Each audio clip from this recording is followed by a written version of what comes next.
No cierres los ojos. Pase lo que pase, no mires por el retrovisor. Puede que esté justo detrás de ti esperando. Mi nombre es Ricardo.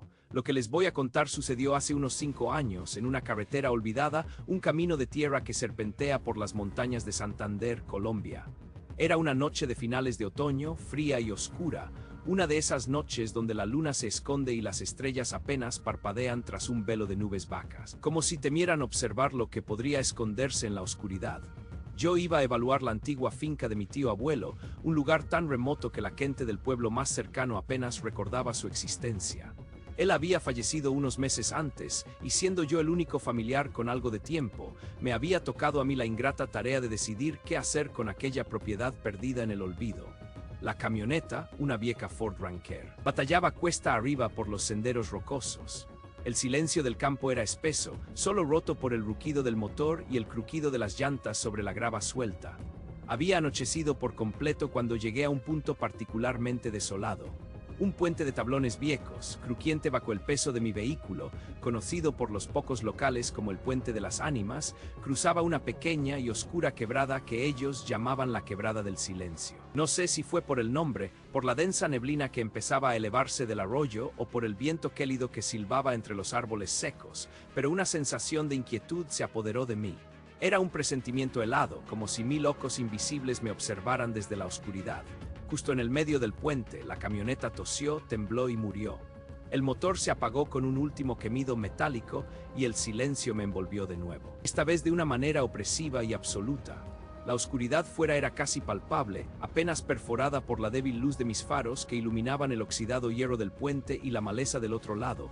Intenté darle arranque de nuevo una y otra vez. Nada, solo el clic desesperado del motor de arranque. Mi corazón comenzó a martillar contra mis costillas. Estaba a kilómetros de cualquier asentamiento, sin señal de teléfono. Estaba completamente solo. Bajé de la camioneta con una linterna en mano para revisar bajo el capó. El aire era pesado, húmedo, y un olor extraño comenzó a invadir mis fosas nasales.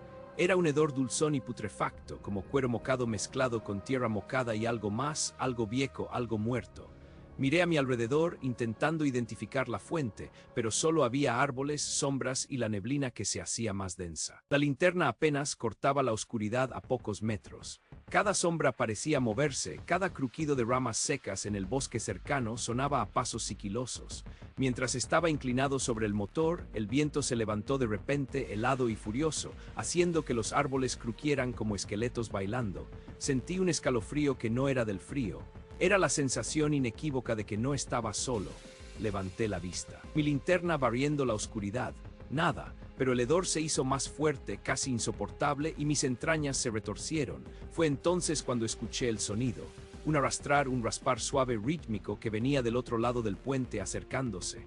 Era como si alguien arrastrara pies descalzos sobre la tierra, pero no era el sonido de una persona. Era más seco. Volví a la cabina de la camioneta, el corazón latiéndome a 1000 por hora. Cerrando el seguro de la puerta con manos temblorosas. Me senté mirando fijamente la oscuridad, mis ojos intentando penetrar el velo de la noche.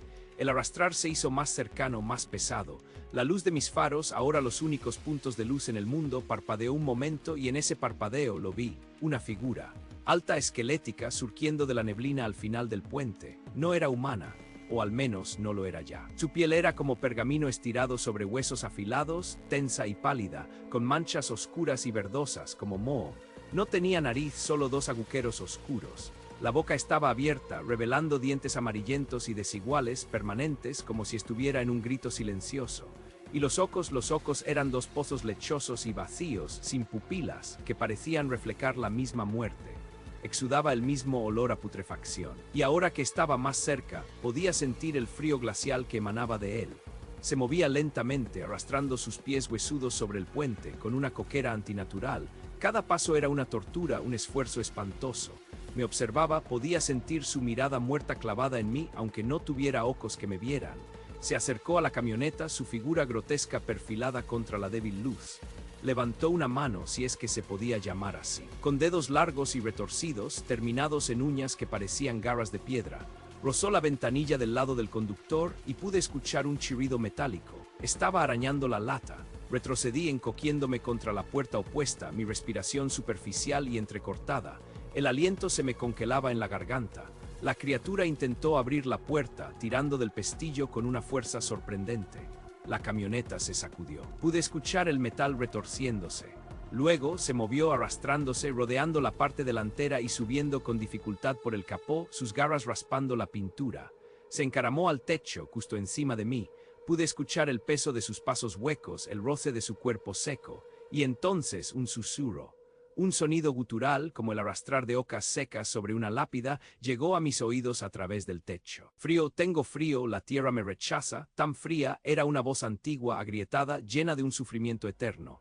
Mis cabellos se erizaron, sentí un peso opresivo sobre la camioneta, como si la criatura estuviera presionando el techo con su cuerpo entero. La oscuridad a mi alrededor parecía cobrar vida, llena de susurros, ecos de un tormento ancestral.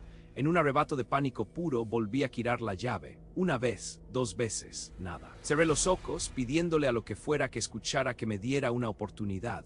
Abrí los ojos, giré la llave por última vez y con un estruendo y un temblor que recorrió toda la camioneta, el motor cobró vida. El rugido fue ensordecedor en la quietud de la noche.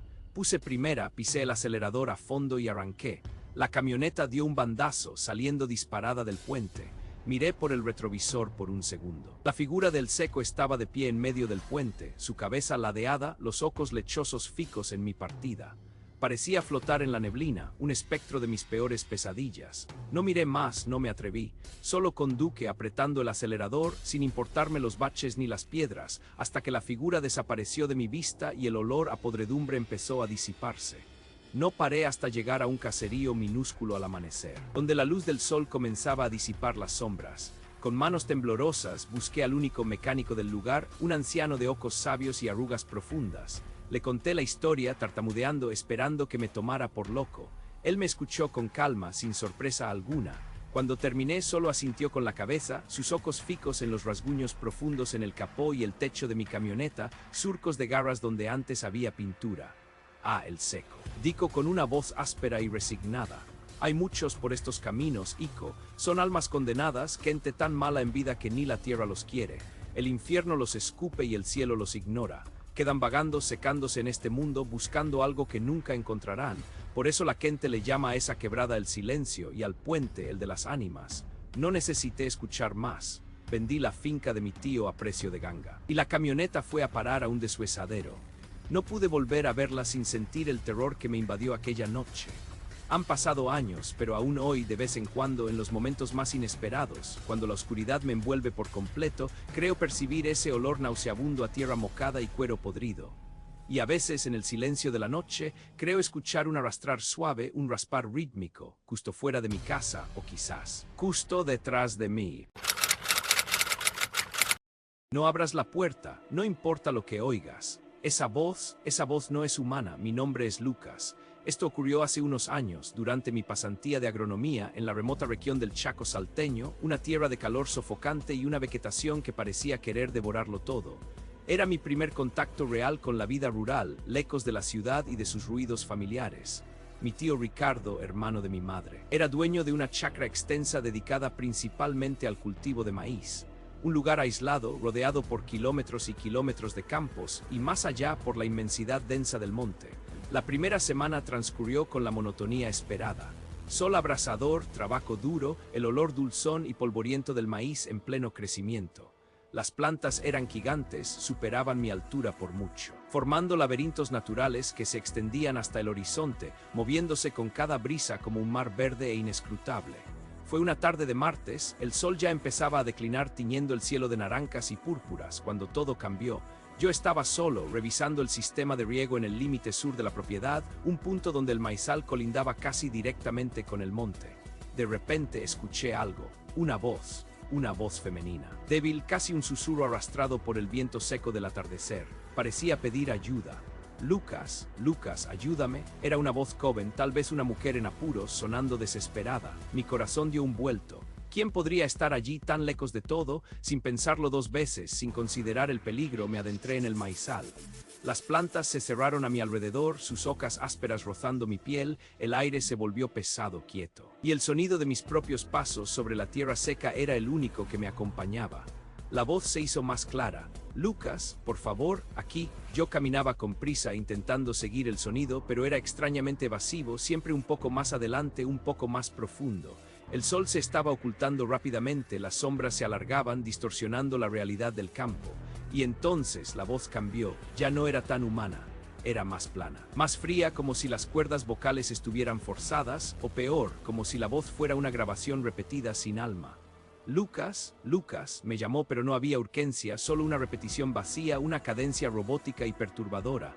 Mis entrañas se retorcieron, el miedo me golpeó, un escalofrío helado a pesar del calor chaqueño. Me detuve en seco, sentí que no estaba solo, una presencia. Algo me observaba desde la maraña de tallos. A través de un pequeño claro en la vegetación, entre las ocas anchas y verdes, alcancé a verla. Una mano, blanca, pálida como la cera, con dedos antinaturalmente largos y delgados, terminados en lo que parecían ser uñas puntiagudas negras. Esa mano estaba aferrada con una fuerza increíble a un tallo de maíz, casi arrancándolo de raíz. No vi un cuerpo, solo la mano. Y esa voz, ahora un susurro gutural, cavernoso, que parecía salir de la misma tierra, volvió a decir mi nombre. Lucas. El terror me paralizó un instante, la imagen de esa mano grotesca se grabó a fuego en mi mente. Luego, instintivamente, di media vuelta y corrí. Corrí como nunca antes en mi vida, sin mirar atrás, abriéndome paso a empujones entre el maizal, el corazón golpeándome las costillas con una furia sorda. No paré hasta que estuve fuera, respirando con dificultad el aire fresco de la caída de la noche, el sol ya desaparecido. Miré hacia atrás, hacia la oscuridad creciente del maizal. Nada, solo el movimiento ondulante de las plantas bajo la brisa nocturna. No le conté a mi tío Ricardo ese día. No sabía cómo explicarlo ni qué decir. Pensé que tal vez había sido el cansancio, la sugestión del campo. Los días siguientes fueron una tortura. Cada vez que el viento soplaba entre las ocas de maíz, juraba escuchar la voz. Cada sombra me parecía una amenaza. La sensación de ser vigilado era constante, opresiva. Una mañana, don José, el peón más antiguo de la chacra, me pidió ayuda para mover unas piezas pesadas en el galpón de máquinas, un viejo cobertizo de chapa y madera que olía a óxido y aceite. Estábamos allí en medio del polvo y el eco de la chapa, cuando lo escuché de nuevo. Pero esta vez no era una mujer. Primero fue la voz de un anciano llamándome por mi nombre con un tono que mezclaba la súplica con la burla. Lucas, muchacho. Luego, en un abrir y cerrar de ojos, se transformó en la voz de un niño pequeño, un lamento infantil, casi inocente, que repetía: Lucas, ¿dónde estás? Mis ojos se abrieron de par en par. Miré a don José, que estaba de espaldas a mí, levantando una herramienta. Don José, ¿usted escuchó eso? Lo que dijo. Él se giró lentamente, su rostro curtido por el sol tenía una expresión grave. Escuché que Lucas, yo no he dicho nada. Su voz era ronca, tranquila, la suya propia. Mi sangre se heló. Esa noche en la mesa, con el rostro pálido y las manos temblorosas, le conté a mi tío Ricardo y a don José lo que había vivido. Les describí la mano, las voces, el escalofrío. Ambos me escucharon en silencio, los rostros inexpresivos, bebiendo su mate amargo. Cuando terminé, mi tío dejó la bombilla sobre la mesa con un ruido sordo. «Es el imitador, muchacho», dijo mi tío con una voz que no admitía réplicas. Don José asintió lentamente. «Una cosa del monte, Lucas. Un espíritu burlón, una alimaña de la noche que se alimenta del miedo y de los perdidos. Copia las voces de los que conoces, de los que amaste, para engañarte, para que te adentres en el monte, para que te pierdas, o peor, para que te encuentren». Su rostro se oscureció. «No es la primera vez que se oye de eso por aquí. Hace años, un gaucho joven, nuevo en la zona, desapareció sin dejar rastro, solo encontraron su sombrero en la linde del monte. Y decían que lo escucharon llamando a su madre, a su esposa, a sus hijos, cada vez más lejos, hasta que el silencio lo cubrió todo. La explicación no me trajo consuelo, solo un terror más profundo. Más real, saber que aquello era una entidad que tenía un nombre y que ya había cobrado víctimas me dejó sin aliento. No era mi imaginación, era real y estaba cerca. Las siguientes noches fueron insomnes. Cada crujido de la casa, cada viento que susurraba, cada sombra bailando en las paredes me ponía los pelos de punta. El imitador se había convertido en mi sombra, en mi pensamiento constante. El miedo se había instalado en lo más hondo de mis huesos. Una semana después de esa conversación, una tormenta feroz azotó la chacra. Los relámpagos rasgaban el cielo nocturno, los truenos hacían vibrar los vidrios y la lluvia caía con una furia impensable, tamborileando sobre el techo de chapa. La luz se fue sumiéndonos en una oscuridad absoluta, solo rota por los destellos intermitentes de los rayos. Estábamos los tres, mi tío, don José y yo, sentados en la sala, a la luz parpadeante de una vela, intentando mantener la calma. De repente un golpe en la puerta principal, 3 golpes secos, lentos y luego una voz. La voz inconfundible de Don José. Tío Ricardo, Lucas, ábranme por favor, me moqué entero, la tormenta, era él. Pero Don José estaba sentado a mi lado, pálido, sus ojos fijos en la puerta, el aliento contenido. Mi tío y yo nos miramos. Un escalofrío me recorrió la espalda. Mi tío apretó mi hombro. Quédate quieto, Lucas. No te muevas. La voz volvió a sonar, esta vez más insistente, con un matiz de lamento que intentaba sonar convincente. Tío Ricardo, por favor, me estoy congelando. Era la voz de Don José, su tono, su cadencia perfectos. Pero sabía que no era él. Mi Don José, el real, estaba temblando, apenas audible su respiración en el silencio tenso. Unos segundos después, un rasguño. Un sonido horrible de algo afilado arrastrándose por la madera de la puerta.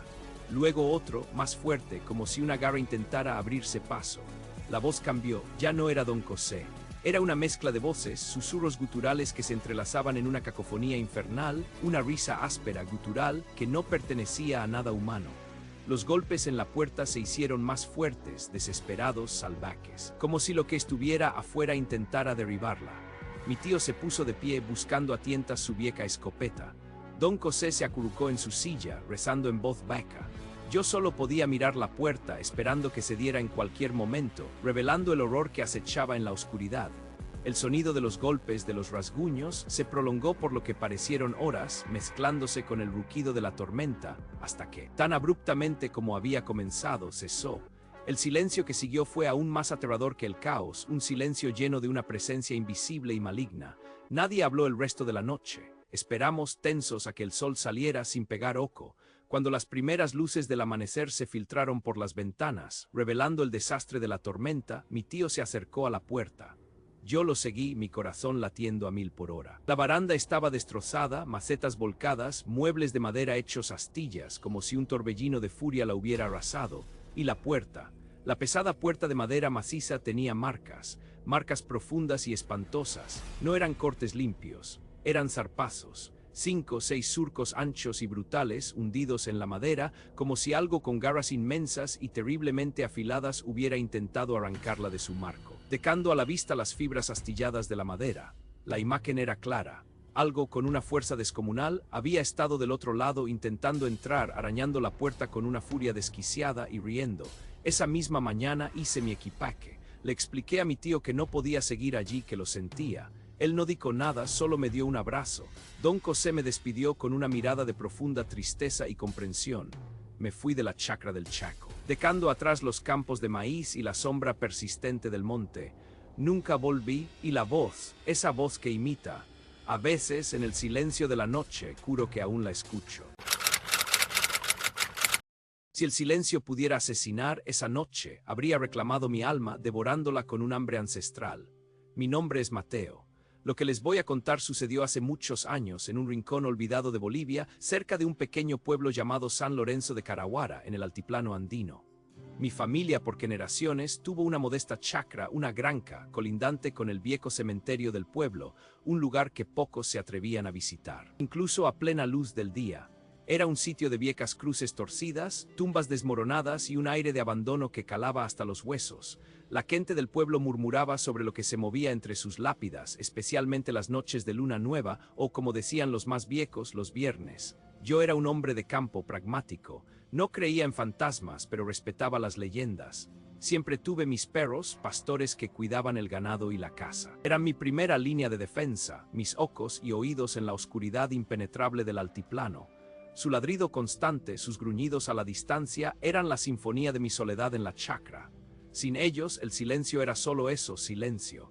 Pero lo que experimenté esa noche fue un silencio distinto, un vacío atronador, una ausencia de vida que me heló la sangre. Era un viernes, una noche cálida de invierno. Las estrellas brillaban con una intensidad brutal en el cielo despejado, pero la luna estaba apenas en su cuarto menguante, sumergiendo el campo en una penumbra espesa. Había terminado mis faenas, cenado un plato de api caliente y me preparaba para dormir. De repente noté la ausencia. El viento, que normalmente silbaba entre los matorrales secos, estaba callado. Los grillos, esas pequeñas orquestas nocturnas del altiplano, habían enmudecido. Y lo más inquietante, mis perros. Mis fieles pastores, Braco y Luna, que solían ladrar a la sombra de un cardón o al vuelo de un búho, estaban completamente mudos. Fui hasta la puerta, mi corazón ya latiendo un ritmo inusual en el pecho. Los llamé en voz baja, luego un poco más fuerte. Ni un ladrido ni un gemido. Solo ese silencio denso, opresivo, que parecía absorber cualquier sonido, incluso el de mi propia respiración. Abrí la puerta de madera chirriante. La noche me recibió con un frío espectral. Miré hacia el corral. Los perros no estaban en sus puestos habituales. Pude distinguirlos, acurrucados junto a la pared del adobe, sus cuerpos tensos, sus orejas caídas. Braco, el más grande y valiente, temblaba incontrolablemente, su hocico escondido entre sus patas. Me miró con unos ojos que reflejaban un pánico primario, un terror que no había visto jamás en un animal. Y entonces llegó el olor, primero sutil como un eco. Luego se hizo más fuerte, acre, envolvente. Era una mezcla nauseabunda. Azufre, sí, ese olor metálico e hiriente que te quema la nariz. Pero también había otra cosa, peor, infinitamente más perturbadora. Era el hedor inconfundible de la putrefacción de carne muerta, pero no de un animal de campo. Era un tufo a carniza vieja y descompuesta, tan intenso que me revolvió el estómago. Se pegaba al aire, a mi ropa, a mi piel. Era el aliento de algo podrido, algo que no pertenecía a este mundo. Mi mente luchó por encontrar una explicación racional. Un zorro enfermo, un puma herido. Pero la combinación del silencio sepulcral, el terror de mis perros y ese olor infernal me decía que no era nada de eso. Era algo más antiguo, más oscuro. Un escalofrío helado recorrió mi columna vertebral. Los viejos del pueblo hablaban del ente del Campo Santo, una cosa que salía de la tierra, de las tumbas profanadas. Se decía que era un condenado, un alma retorcida por la maldad, que buscaba algo o a alguien con una hambre insaciable. Mi instinto me gritaba que me encerrara, que me atrincherara, pero la chacra era mi herencia, mi vida. No podía dejar que lo que fuera que andaba ahí afuera la reclamara. Con la mano temblorosa tomé mi vieja escopeta de un solo cañón, esa que mi padre me había enseñado a usar. Su peso familiar en mis manos me dio una falsa sensación de seguridad. Respiré hondo, el hedor a azufre y muerte llenando mis pulmones. Salí. La oscuridad de la noche altiplánica era un manto pesado. Cada paso que daba crujía sobre la tierra seca, un sonido amplificado por el silencio antinatural. Mis ojos se esforzaban por penetrar la penumbra. El cementerio, con sus cruces fantasmales, se alzaba a unos 50 metros de mi casa. Las sombras parecían danzar y alargarse con cada parpadeo. El olor era ahora tan denso que sentía que podía masticarlo. Me acerqué cautelosamente a la cerca de piedra que dividía mi propiedad del terreno sagrado, o profano, como lo sentía en ese momento, y entonces lo vi. Primero solo una silueta. Alta, anormalmente alta, encorvada, como si su peso fuera demasiado para su estructura. Estaba junto a una de las viejas tumbas de piedra, una de esas que ya no tenían nombre. No se movía, permanecía inmóvil observando, creo yo, pero hacia dónde no lo sabía. El terror me paralizó, mi respiración se volvió superficial, cada latido de mi corazón un tambor ensordecedor en mis oídos. Era un bulto informe, pero con contornos que sugerían una forma vagamente humanoide, pero grotesca, desproporcionada. De pronto la silueta se movió, no caminó, no se deslizó, se desplazó con una sacudida como si sus articulaciones estuvieran rotas o mal ensambladas. Sus brazos larguísimos colgaban hasta casi rozar el suelo y pude distinguir una capa de pelo grueso, hirsuto, que cubría toda su forma. Se giró lentamente con una torpeza espeluznante, y entonces supe que me estaba mirando. No pude ver sus ojos en la oscuridad, pero sentí su mirada, un peso invisible y frío que me perforaba. Mis piernas se negaron a responder por un instante, arraigadas al suelo por el pánico más puro. Quise gritar, pero mi garganta estaba sellada. La criatura, ese ente, levantó uno de sus brazos, una extremidad deforme que terminaba en algo que no quería identificar. Y luego, con un movimiento desgarbado, casi ridículo en su horror, comenzó a moverse hacia mí, primero lento. Luego, con una aceleración antinatural. No corría como un animal ni como un hombre. Era una especie de carrera a saltos, un bamboleo, pero su avance era terriblemente rápido, cada zancada cubriendo una distancia inhumana. El instinto de supervivencia finalmente rompió mi parálisis. Me di la vuelta y corrí. Corrí como nunca antes en mi vida, el aire gélido quemando mis pulmones, mis botas golpeando la tierra. Escuchaba el sonido de su avance detrás de mí, un golpe sordo y pesado, irregular, cada vez más cerca. No me atrevía a mirar atrás. El olor a azufre y putrefacción se intensificó, como si la criatura arrastrara la propia muerte consigo. Pensé en la escopeta, pero mis manos temblaban tanto que dudo que hubiera podido apuntar, mucho menos disparar. Era una masa de puro terror, huyendo de algo que desafiaba toda lógica, toda razón. Llegué a la puerta de mi casa. Fui incapaz de usar la llave, mis dedos torpes y helados. Empujé la pesada madera y la cerradura de hierro por suerte cedió. Me deslicé dentro tropezando y con todas mis fuerzas empujé la puerta para cerrarla. El sonido del golpe seco resonó en el interior silencioso de mi hogar. El cerrojo viejo y oxidado chirrió mientras lo aseguraba con la esperanza de que ofreciera alguna resistencia. Pero no fue suficiente. Un instante después de que el cerrojo encacara, un golpe atronador sacudió toda la puerta. La madera crujió con un lamento desgarrador. No era el golpe de un puño, era el impacto brutal de una fuerza monstruosa, como si un ariete de carne y hueso se estrellara contra mi refugio. Otro golpe aún más fuerte, y sentí la vibración recorrer toda la pared de adobe. La puerta tembló violentamente en sus goznes. Escuché el metal del cerrojo retorcerse. Y bajo la presión, me encogí de miedo, mi cuerpo pegado a la pared, la escopeta apretada contra mi pecho, inútil. Luego vino el sonido más aterrador de todos, un rasguño. No un rasguño cualquiera, era el sonido de garras afiladas, duras como el acero, desgarrando la madera de la puerta con una facilidad espeluznante.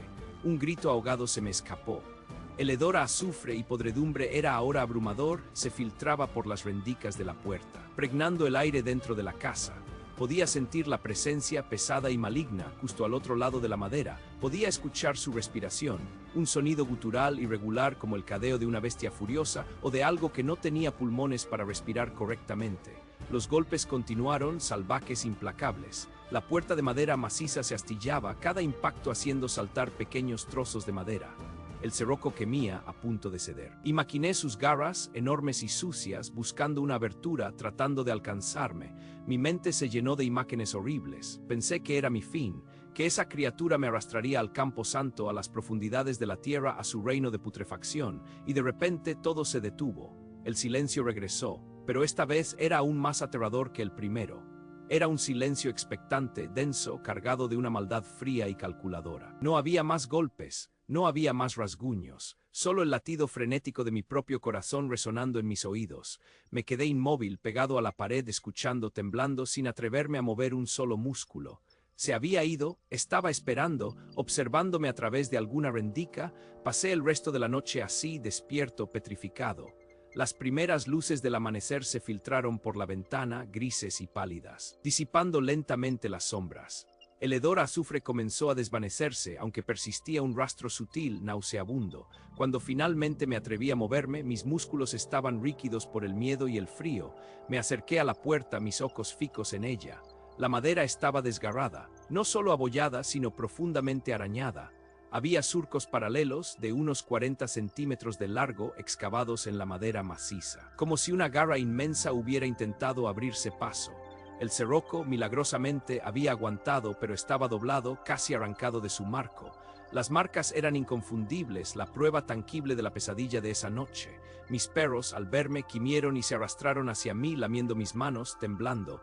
Ellos también lo habían sentido, lo habían visto. Después de eso, no pude seguir viviendo en la chacra. No pude. La sombra del cementerio era demasiado larga, demasiado oscura.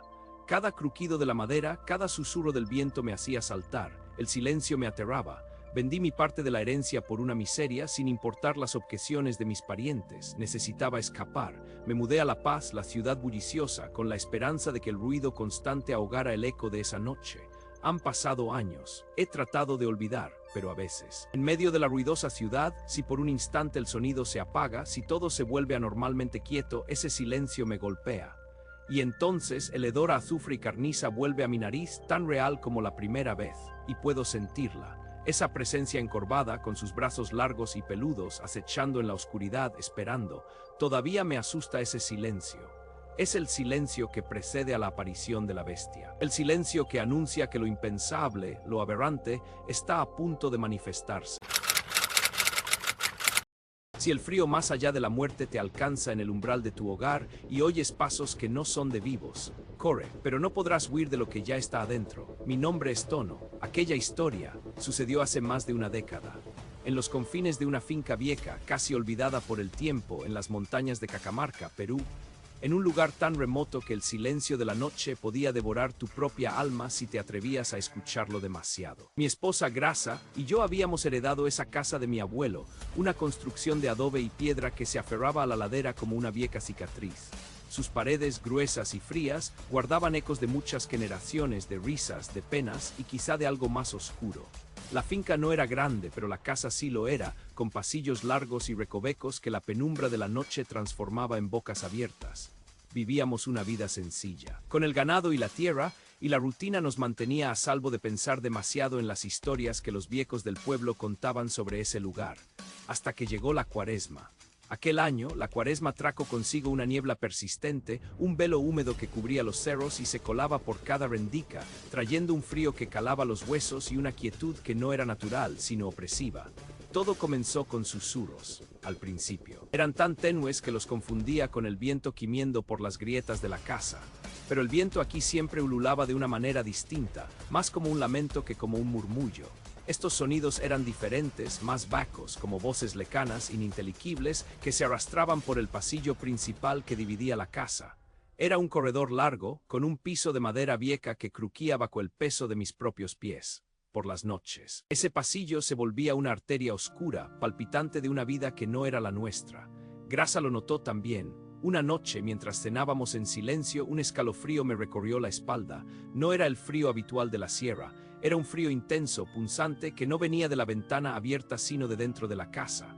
Un olor, sí, un olor. Al principio era sutil, como la cera de una vela recién apagada, mezclada con algo más. Algo terroso y dulce a la vez, como flores marchitas, de esas que se decan en los nichos. Mis ojos se encontraron con los de Grasa. Ella me miró con una expresión que conocía bien, la de un miedo que intentaba disimular. Es el frío de la montaña, tono, dijo, pero su voz sonó hueca. Esa noche los murmullos se hicieron más claros. Parecían salir del pasillo y aunque no podía distinguir palabras, tenían una cadencia particular, como un canto antiguo o una letanía en una lengua muerta, casi latín. Y luego los pasos. Era el sonido más terrible de todos. No eran golpes fuertes ni crujidos de pisadas normales. Eran decenas de arrastres lentos, pesados, como si muchos cuerpos cansados, quizás sin zapatos, estuvieran avanzando sin rumbo fijo por la madera del corredor. Arrastre, arrastre, arrastre, y con cada arrastre el frío se intensificaba. Y el olor a cera y a cementerio se volvía sofocante, llenando nuestros pulmones de aire rancio.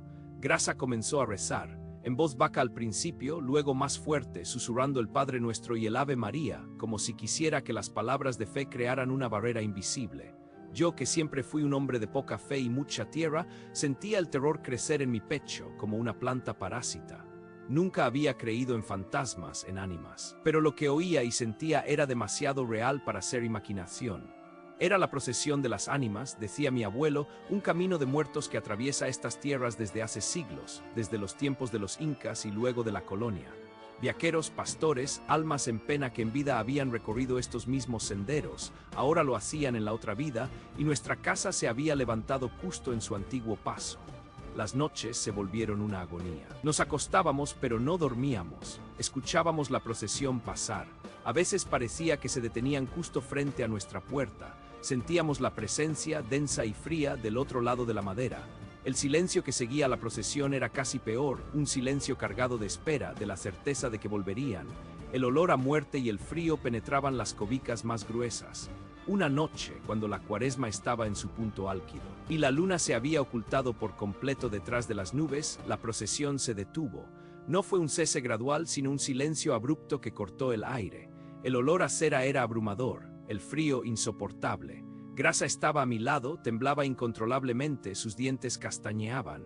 Yo sentía mi propio corazón martillear contra mis costillas, un tambor desbocado en la oscuridad. El sonido de los pasos se había detenido justo frente a nuestra puerta, la que daba al pasillo. Un chirrido. La manica de nuestra puerta giró lentamente con un roce metálico que perforó el silencio. No era el viento, no era un animal, era algo que intentaba entrar. La manica siguió girando y un leve clic indicó que el pestillo se había desenganchado.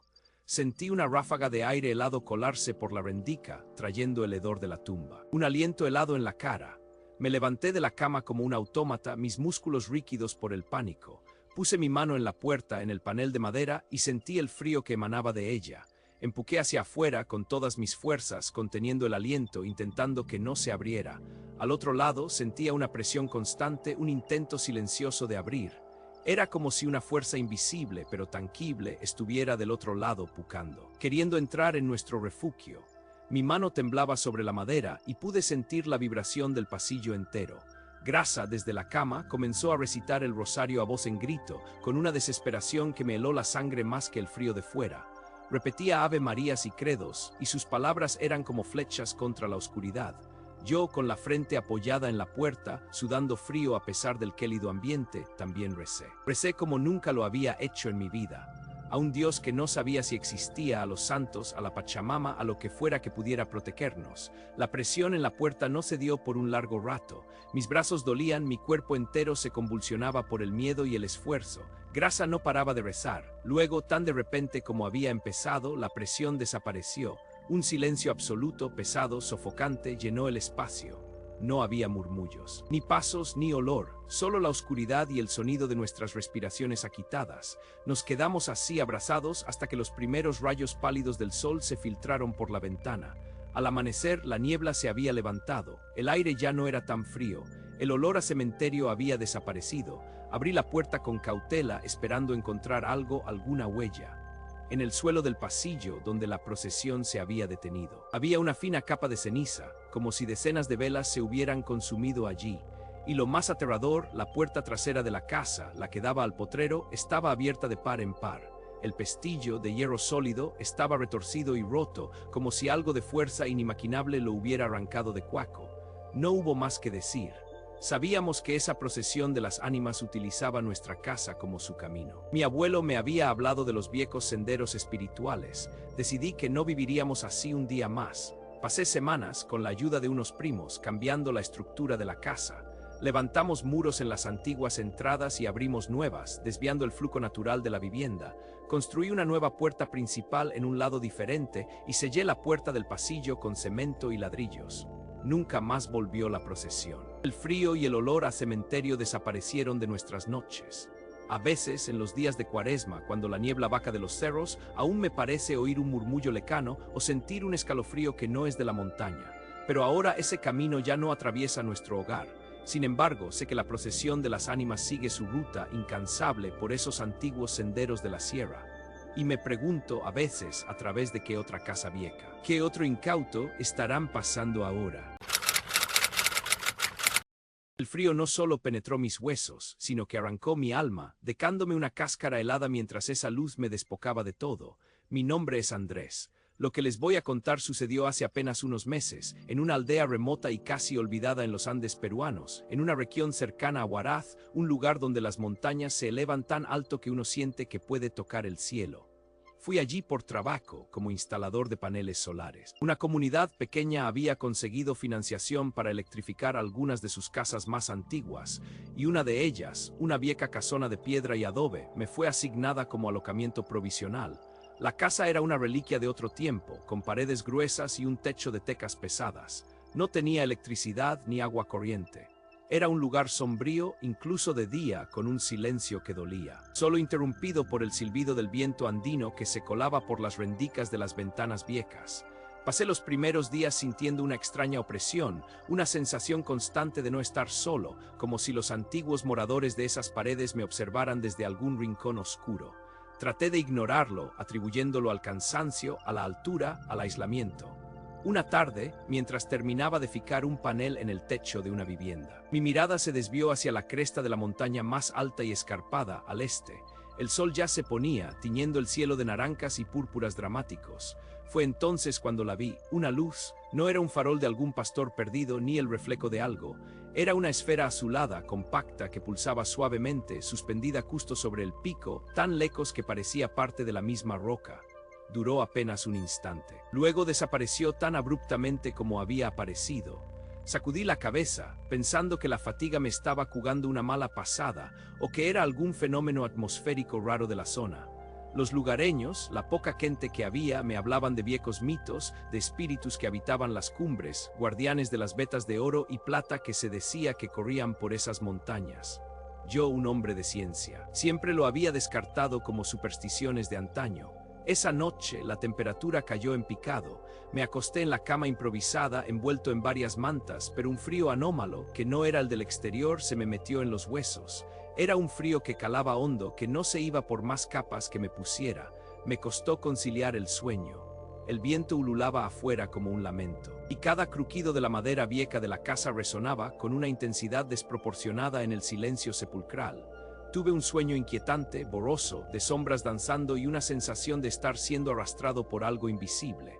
Desperté de golpe no por un ruido, sino por la luz. No era la luz tenue del amanecer que se cuela por una ventana. Era una claridad lechosa, etérea, que inundaba mi pequeña habitación. La fuente no era obvia. No había ventanas que la pudieran dejar entrar de esa manera. Y lo más perturbador, las paredes de adobe, gruesas y sólidas, parecían haberse vuelto translúcidas, como si la luz no solo las atravesara, sino que las emitiera. Era una luz interior desde la misma materia de la casa. Me senté en la cama, el corazón martillando en mi pecho, intentando dar sentido a lo que veía. El frío, ese frío antinatural, se intensificó, helándome la respiración. Fue entonces cuando la vi, la esfera. No entró por la puerta ni por una ventana, flotaba. Se materializó en medio de la habitación una orbe de luz blanca, no cegadora, sino de una blancura pura y pulsante, como si tuviera vida propia. No hacía ruido, simplemente estaba allí suspendida a la altura de mi pecho. El terror me golpeó con una fuerza física que me dejó sin aire. Intenté gritar, pero mi garganta estaba sellada. Intenté moverme, levantar un brazo, ponerme de pie, pero mi cuerpo no respondía. Estaba completamente paralizado, una estatua de carne y hueso, mis ojos fijos en la esfera. La esfera comenzó a moverse lentamente hacia mí con una deliberación que me congeló la sangre. Podía sentir el aire a su alrededor vibrar, o quizás era el temblor de mi propio pavor. Se detuvo a menos de 1 metro de la cama. De su centro un haz de luz, más concentrado que la luminosidad general, se extendió y me apuntó.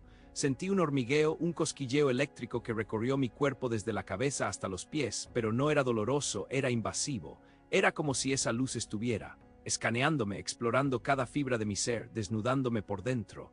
No sentí dolor, sino una invasión profunda, una profanación de mi propia esencia.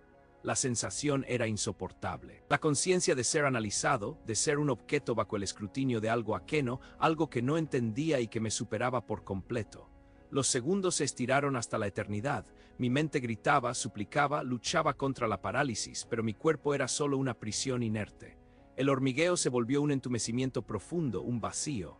Podía sentir mi energía drenándose, mi vitalidad escurriéndose como agua entre los dedos. La luz parecía succionarme.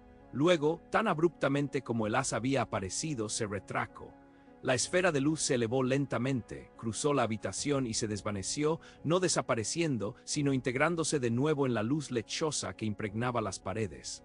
La claridad se fue apagando gradualmente, como un interruptor invisible, hasta que solo quedó la oscuridad fría y el tenue gris del amanecer que apenas empezaba a asomarse por las rendijas de la ventana. Me quedé allí inmóvil, durante lo que parecieron horas, el cuerpo rígido, el corazón latiendo desbocado, las mantas empapadas en sudor frío.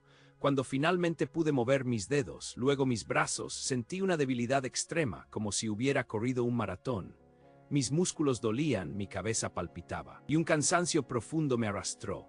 Con dificultad me levanté de la cama. Al mirar mi cuerpo, el terror regresó. Mi piel, normalmente clara, estaba manchada con círculos perfectos de un color púrpura oscuro, como moretones esparcidos por mis brazos, pecho y piernas.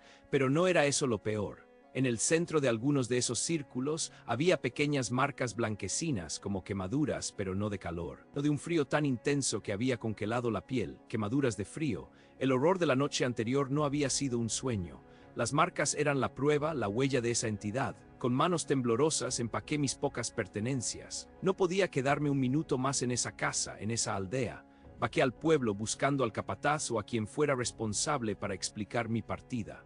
Encontré a don Mateo, el anciano más respetado de la comunidad, sentado en su puerta. Cuando me vio, su rostro, ya surcado por las arrugas de una vida dura, se contrajo. Miró las manchas en mis brazos con una expresión que era una mezcla de tristeza y un conocimiento ancestral. «Es la luz del soroche», dijo con voz grave, casi un susurro. «La montaña tiene sus guardianes. Es el espíritu de las vetas de oro y plata que corren bajo el Apu. Se manifiesta como una luz, como una niebla. Se lleva la energía de quienes no respetan el silencio de la tierra, de quienes se quedan solos en las casas antiguas que son puertas a otro lado. La luz seca a la gente les chupa la vida a la fuerza. Es una advertencia. Te dejó con vida, pero te marcó. Si te hubieras quedado otra noche, no habrías despertado. No necesité escuchar más. Mis piernas se movieron solas. Subí al primer autobús que me sacó de allí, dejando el trabajo a medias sin mirar atrás. Nunca más he vuelto a dormir solo en una casa que no sea la mía, y el frío de esa noche aún lo siento calando en mis huesos. El recuerdo de esa luz y la sensación de ser drenado sigue conmigo. Algunas noches aún puedo sentir el hormigueo.